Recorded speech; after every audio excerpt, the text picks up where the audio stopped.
Hi, I'm Danny, I'm Sam. and this is Business in a Brew. We'll be poring over business stories, and talking about things that interest us in the world of business.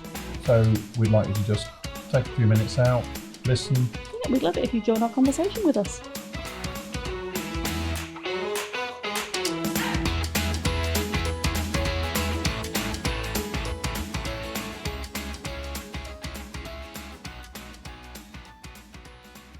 How are you with music?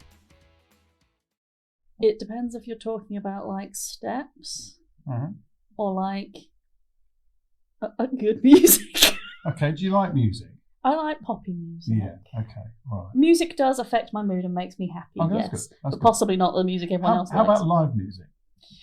No, because I faint when standing up. The only concert I've been to is Jason Donovan. What do you mean you faint when you stand up? Yeah, so I have a blood pressure problem. It drops to my feet. So I went to see Jason Donovan and fainted. So I've not been They to... probably put you down as one of those people Yes, fainting. because of absolutely. Jason That's Donovan. literally one of the most humiliating experiences of my life. So, no, I like the Okay. concept of it, but I am physically incapable of watching. Oh, that's not true. I watched Michael Ball and Alfie Boe. Thoroughly enjoyed that. That was live. Because, yes, I am 90. Oh, God. Yeah. Yes, yeah. I think I remember you Yeah. mentioning that. Yeah. Now, how expensive were the tickets when you bought them? Well, for Ball and Bow. Yeah. That's how those in the know them. It was at the Ice Arena. 80 quid a ticket, I think. Very quick a ticket, right? Yeah, the Okay. person I took was very ungrateful. They really weren't a super fan. Brilliant. So they become very expensive. Definitely more expensive than things were when I was... We know when this I was because young. we read the headlines and we see what's happened. Mhm. What's happened with, for example, Oasis tickets. Well, yeah, because I've got friends who wanted to take their kids to Taylor Swift Mm-hmm. and things like that, and it's just the amount they pay for the full family to go is just ridiculous. Yeah. Like staggering amounts of money. Yeah, staggering. I mean, it is staggering because Mm. you know I've done a little bit of digging, obviously, and there's a brilliant article written by Mark Savage on the BBC website. He's their music correspondent, and he wrote the last. This is just this month actually. It's only a couple of days ago. The last time Oasis played Wembley Stadium in 2009, standing ticket cost exactly £44.04. A very Right. reasonable Yeah. sum. But the return next summer, the same tickets priced at £150, Mm-hmm. which, as he said, is vastly more than the old ticket price, which, when adjusted for inflation, would cost £68. So what's happened? I don't know what Can you has guess? happened. Can you ever guess what's happened? What I can only guess, because I glanced at the top of your show notes, is it something to do with Ticketmaster? No, Is it isn't. not? Well, no, it's not. They are, I think, part of the problem, Okay. but they are not the problem. There's Okay. there's a whole bunch of things that come into it. Greed? Because I think everyone goes, Ticketmaster, it's all their fault. But actually, well, You did an accent I again. did an accent, sorry. That wasn't technically an accent. It was Oh. just that was the voice of the man All of the right. people. I mean, you know? all right, fine. Yeah, so apparently ticket prices shot up by 23% last year. And they'd already risen 19% since the pandemic. So there's this kind of I mean, I get costs are increasing. everything's increasing. It's Is the just another. post-pandemic increase because of the fact they didn't make money during the pandemic, so they're basically trying to make up their income for the missing years? There's a guess there. There's definitely a guess there, but it's called the post-pandemic surge apparently, where everything's gone mad. But the elements that are coming into it are, well, there's a high demand for live music, Yes. and there's limited supply, and by the nature of Well, yeah, 'cause you've got a stadium that's X capacity. You can Yeah. only fit X people in. yeah. Although depending on the venue, you could just keep adding more in. More dates, Seated, yes. Seated stadia is one thing. They have absolute Your capacity. mosh pit style standing is a bit then different. you add standing, you then can obviously get a few more in, but then you have limitations on legal And limitations. people fainting. Yeah, which Apparently is a thing. is a thing. Yeah. And then if you have an outdoor venue, of course, then there's You just move your fences back a bit. exactly.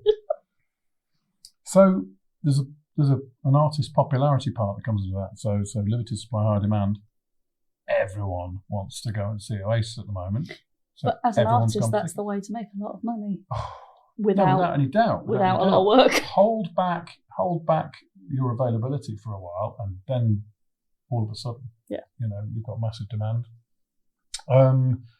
So there's a limited number of venues as well where you're limiting. There is limited of venue size. So therefore, you get an increase in demand there as well. Yes, basic economics. Yeah, exactly.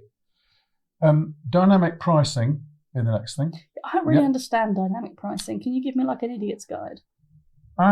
So similar to how it operates in hotels and airlines. So it's almost like, it changes to match the demand. So if so many people Google... limited tickets, people arriving. There's a certain amount of cookie-based stuff. You visited once, you come back and visit again. You're showing interest a second time round. Yes. That's why I always search for flights on a private browser. Yeah. So if you don't use Google Incognito, it might be time to start doing it. Yeah. So if you like, prices fluctuate based upon the demand with airlines, So what if the price? Is dynamic pricing fair? Well, that's a debate that we can have right here. Okay. If demand spikes when tickets go on sale, prices rise accordingly. But something has a value. It has the value is whatever someone's prepared to pay for it. But of course, there's a bunch of people that might go, oh, the price is on the way up, I better get a ticket now, which then forces. But it does make things inaccessible to a lot of people, because if you know that something costs £44 for the sake of argument, and I can afford £44, I can afford £44, you go on, and just because Joe down the road happens to be somewhat richer than you and can afford £66, it's gone up, and you're now priced out of the market. And then it's leapt. Which with music, would you potentially count out hardcore fans in favour of people who have money because they can't afford the prices? No. Yes. Would I? Not you. Yeah. With the system. Would you? With the system. No, not you personally. No. Well, I don't know the answer to the question. Okay. In the what is right, what's right, and what's wrong in this scenario. Okay. It would be great, wouldn't it, if the price you saw, the value on the ticket is the ticket price that you bought at. Yeah. And it didn't move. Brilliant. But you think about an airline though. Well, it's a jet with a limited number of spaces on, and it is a very limited number as opposed to the occupancy of a stadium. Yes. The concert promoters and concert venues, of course, also have additional tiered pricing. So if you're a VIP and you want that plus a bubbly on arrival, or your private box, well, yes, you would expect to pay more. But you know that. And according to where you're actually viewing, so if you're closer to the stage, then but you're buying into a premium service at that point. Yeah. So I understand that market forces on that. 100%. People want the value add. Okay, so there's also ticket resellers, so they're contributing towards the large surge in pricing. Because when there's a lack of demand, when people put them on resale, they can pretty much charge whatever they want. Yeah, so there's a secondary market aspect to this, which is the reselling platforms. Now, Ticketmaster also does resell, and there's StubHub and others, and they allow the holder of the ticket to sell tickets at inflated prices. So I guess they can put prices on for whatever they want. I've never tried doing it myself, but you can get a whole pile of markup going on there.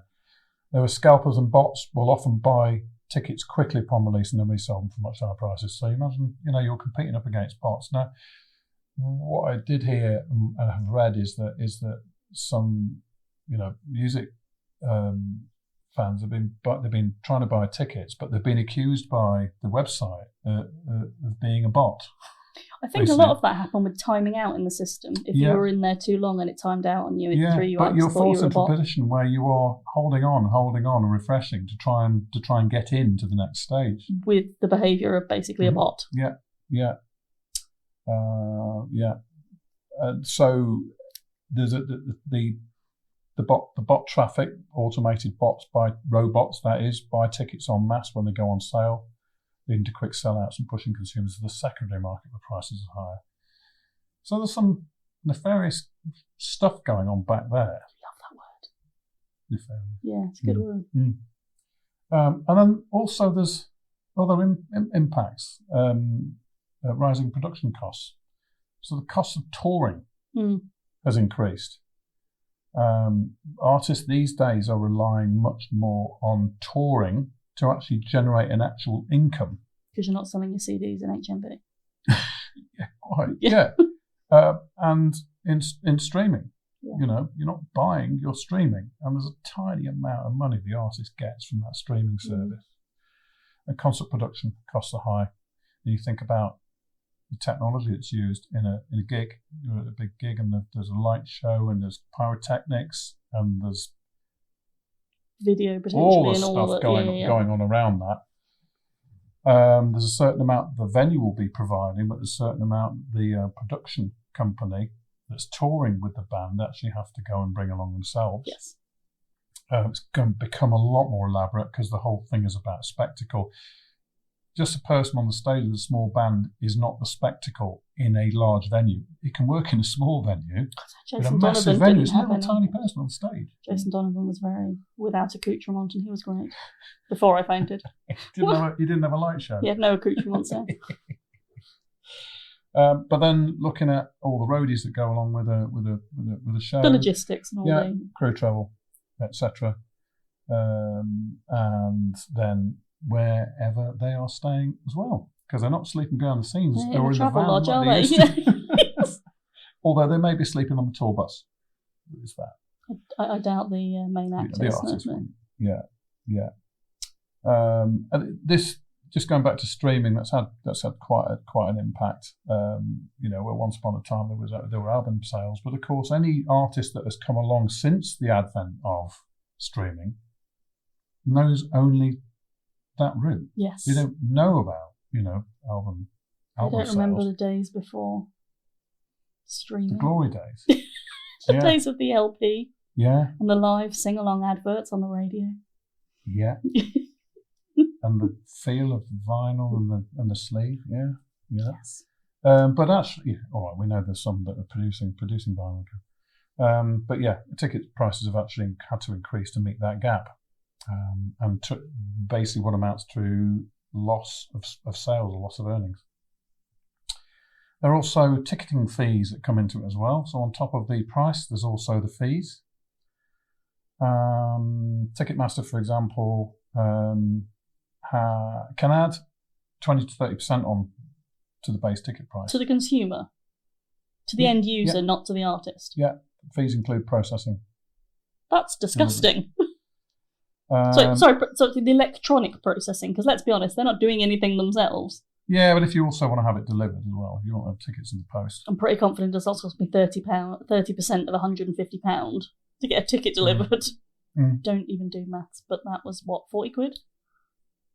Yeah. That's disgusting. But they're all at it in one way or the other. I mean, even go to the cinema. If you go to the cinema, go to one of the big chain cinemas. Don't get a paper ticket. No, do it online, so you get a paper, but get a booking fee. You pay a convenience charge to book it online. Yeah. It's convenience for who? Yeah. Because you don't have to go and see anyone about it. Yeah, it's convenient for them. They've got rid of all the people in cinemas. Yeah. Ooh, that's a soapbox. And the big one really is inflation, economic elements that kind of come into play, which is pretty. But none of it's unique. I mean, Ticketmaster gets a bad rep because it's such a big company. It's so well known. It does. But it's certainly not unique to them. No, but they're kind of they're lambasted because they've been basically dragged through the press about these surging practices, and it's not. It just feels that it's gone a little bit too far. And we all know what will happen though if people stop going to gigs. the prices will come down again. Because they'll need to create demand in order. So to create demand by dropping the prices. Initially, it would cause the other effect in that you've got a half-empty stadium. You have to charge the half that are in there more to compensate to cover costs. Before you went, actually this isn't working. We're just going to have to drop the prices. Well, that's a fair way of putting it. Yeah. It would potentially artificially inflate costs You book a stadium hoping to fill it. Yeah, but then again. Would you have surge pricing happening there? As soon as they start to sell, prices go back up. Any kind of boycott of live music like that would have to be very coordinated, and I do not think the world is in a place to pull themselves together in quite that way. Quite, yeah. Well, there's a YouGov poll that's been done about this, and apparently this is done in 2022. Mm-hmm. So obviously this isn't taken before Taylor Swift and Oasis and all the rest of it. Yeah. Yeah, but they're kind of part of that are mentioned. But according to YouGov, at that time, a large majority of Britons, that's 71%, are against the idea of pricing that fluctuates with demand. I agree. And also, there's a mention that 51% of 18 to 24-year-olds oppose dynamic pricing compared to 4% of over 55s. So generally, younger people understand what it means. They're less against the idea. But it's actually just over 50% are actually opposed to surge pricing. And that was back there. This is 2022. I have a real thing about accessibility and fairness. Yeah. And I just think, you know what something costs. You've got an aeroplane. It's got 100 seats on it. Yeah. You know that to fly that plane, you've got to pay the pilot, the co-pilot, and 4 members of staff, and that comes to £100,000 for the sake of argument. You've also got to fuel it. That comes to another £100,000. So far, you've got £200,000. That divided by 100 is what those seats at the very minimum need to cost, and then you stick your percentage profit on top. You don't go around going, there are 2 people fighting over the seat. Let's who's going to give me the most.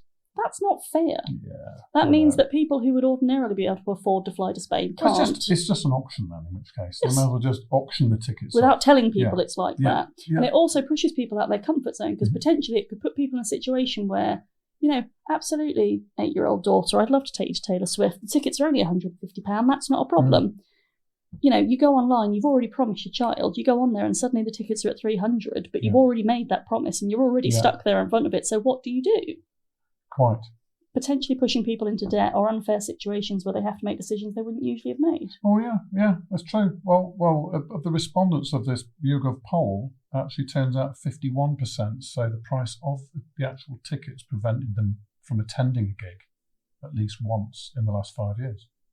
I mean, I would say price and availability these days. Because it's so hard to get, because of the bots and because of the situation, it's so hard to get hold of tickets. Not that I'm trying. Was it for... if Jason goes live again, I'll be there. Ball and Bow? It wasn't for Ball and Bow. I can always get tickets for Ball and Bow. Me and the 80-year-old lady. Love Ball and Bow. It's a good sing-along night. And they're very personable. And there's a good mix of modern and musical element. It's really, really good. It is, honestly. Don't diss it. No, not at all. And I was going to really kind of start us off with why is Ticketmaster so greedy? But actually, they're just a kind of, there is a little bit of that. They're the vehicle for greed. They're not necessarily greedy. They're allowing it to happen, but actually, if you look at there's a breakdown of who gets what in terms of. I mean, the 30% admin fee or whatever it could be, greedy, 100%. Yeah. Dynamic pricing, I don't know who chooses to have dynamic pricing. True. Is it the artist? Is it Ticketmaster? Is it the venue? Is it the agent? It's just a combination. So you're saying everyone's greedy is what you're essentially saying? But this brilliant article by the Bee that I just mentioned earlier, the question was asked what happens to the money from a £150 ticket on an arena tour. And of the £150,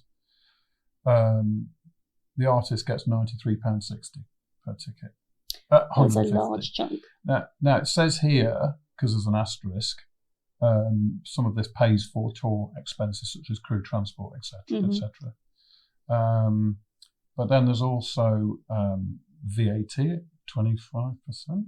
It says, oh, sorry, £25 of it rather, not 25. It's got well, that's 25% on a ticket. No, it's 25%.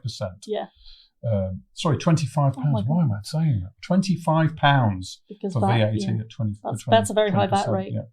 Yes. So to be clear, the current UK VAT is 20%, so it's a £25 of that. Ticket fees are £16.50. Promoter £10.40, and then performance royalties £4.50. So the Ticketmaster is that £16.50, the ticket fees? Yes. That's still quite a percentage of the full value. It is. So the larger the ticket price, of course, the more they get. Oh, of course the pie still splits the same way. The only person that loses in that pie chart is the poor end user, the music lover, who just wants to see their favourite person or this really interesting person or make their child smile. That is the only person that loses in that pie chart. Every other person, absolutely fine. Yeah. And, is there anyone that can step in and do anything about this? Should this be covered by legislation? Should the government step in and say this is unfair, price surging shouldn't be allowed? Well, actually, it means it shouldn't be allowed in the airlines, for example, and hotels. So that's untenable. So they're not going to do it. I think it's down to the consumer to when you make your choice based on. Exactly, to lead the challenge on the that. Revolution. They can all come with me and not watch live music. If you faint, you don't feel like you're missing out because you'd only be unconscious anyway. So you just got to think of it that way. So I don't think Ticketmaster are evil. I think pretty much everyone in the process is looking for money. Yeah, which I get to an extent. But the only person that's losing out is the end user. Yeah, that's it. That really is what it comes down to. So if you go back to that stat, the YouGov stat of 51% of people said that they didn't attend a live music because of it, because of the live music because of the cost in the last 5 years. Yeah, that's a little bit shameful, really. That is not very It means it's taking the enjoyment away from people who are perhaps real fans who. That is 100% not a triple bottom line. No. That is a very single bottom line. It's not, but pointing the finger at who's responsible for it. It's a combination. It's all of those, yeah. It is all of the above. They all share a little bit, yeah. I enjoyed that. Yeah. Now I'm going to go and listen to Ball and Bow.